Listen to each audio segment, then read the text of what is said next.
Once upon a time, in a small town on the edge of the forest, there was a hospital that many locals tried to avoid. It was closed more than 50 years ago under strange circumstances. Rumor had it that inexplicable things were happening at the hospital. Patients were disappearing and doctors were suddenly going insane. After one tragic night, the hospital was closed forever. Its corridors are deserted, but it is said that even now, when someone dares to enter, whispers and moans can be heard from inside. Sarah, the protagonist, has long heard of this place but never gave the rumors much credence, until one day. For days, she couldn't stop thinking about the hospital. She searched for information on the internet, talked to people in the town, but the answers were always different. Some said they saw strange lights there. Others swore they heard screams. But strangest of all, no one could tell me why the hospital was actually closed. No documents had survived, as if everything connected with the place had disappeared. One night, Sarah decided to go there herself. She walked up to the massive metal gate, which creaked open as if waiting for her. It was quiet inside, too quiet. The whole hospital looked ominous, like an empty eye through which darkness peered straight into the soul. But something drew her in, and pushing open the shaky door, Sarah stepped into the darkness.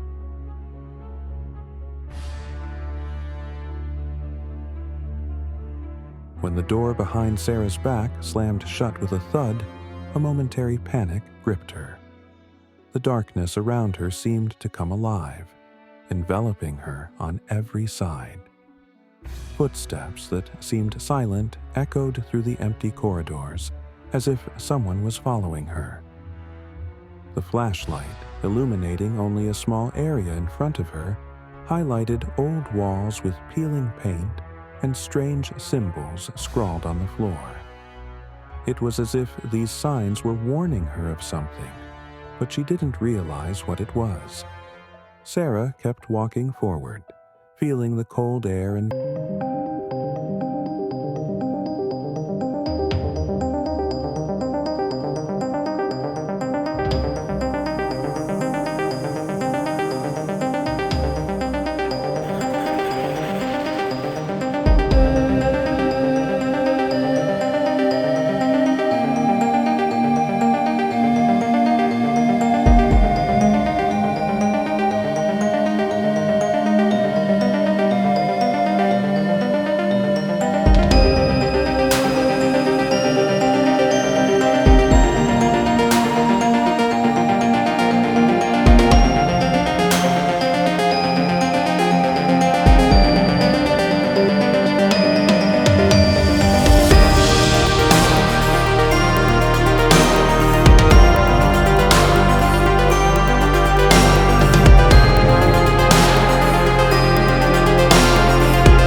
heard a creak behind her.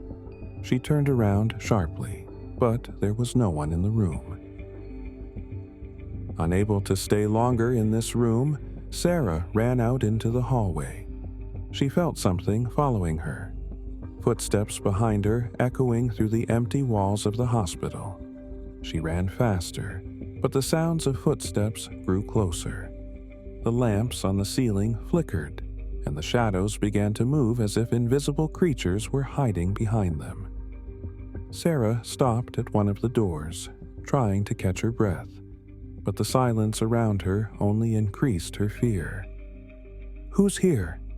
She called out, but again, only an echo sounded in response. She knew, however, that someone was nearby.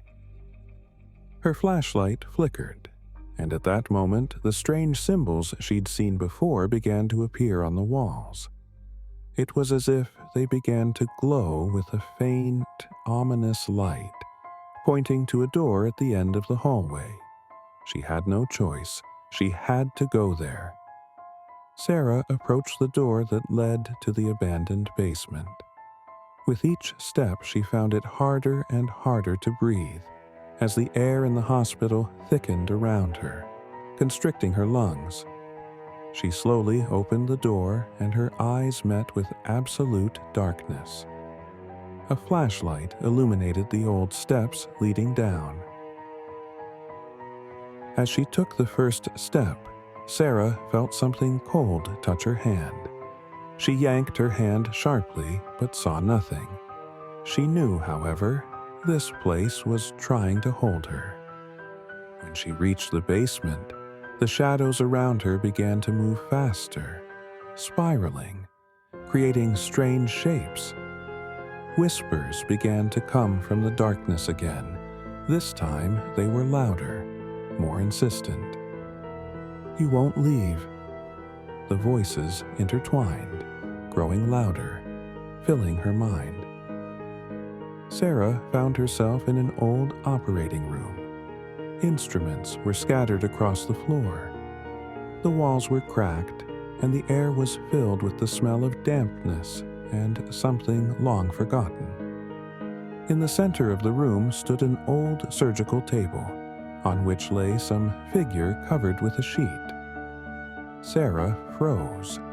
She took a step forward, but footsteps behind her echoed through the room again. She slowly raised the lantern and saw in the reflection of the old mirror behind the table a shadow that was not her own. It was moving towards her, stretching out its arms as if it wanted to get her. Sarah realized that she had no more time. She had to choose, either stay here forever, like those whose faces were in the photographs, or find a way out, which was hidden behind the darkest corners of the hospital.